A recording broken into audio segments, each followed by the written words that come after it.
Около 10 миллионов рублей будет дополнительно выделено из городского бюджета на ремонт тротуаров и дорог возле школ Хабаровска. Асфальт повредили июльские ливни. С подробностями Софья Коренева. В управлении дорог и внешнего благоустройства Хабаровской администрации готовятся к началу учебного года. Ремонтируют дороги, ведущие к хабаровским школам. Уже закончены работы на подъездах к школам номер 47 и 41. Почти завершен ремонт у 16-й. Мы, в общем-то, в день выпускаем по 1500 тонн асфальтобетона и 200-300 тонн для наших любимых детей. Мы, конечно же, найдем возможность и сделаем их подходы к их школам более безопасными.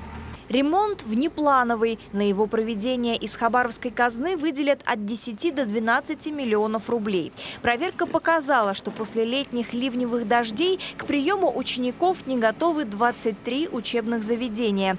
Подходы к этим школам были повреждены из-за непогоды. Где-то есть просто ямочные работы, где-то выпало, где-то можно положить асфальт, где-то просто обновить зебру. Так что здесь есть работы большие, есть мелкие ямочные работы. Там, где у нас ямки особо, правильно вы сделали, чтобы уже сделать здесь и сюда не возвращаться лет 5-6, а то может быть и 10.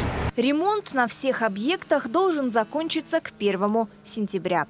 Софья Коренева для программы «Новости».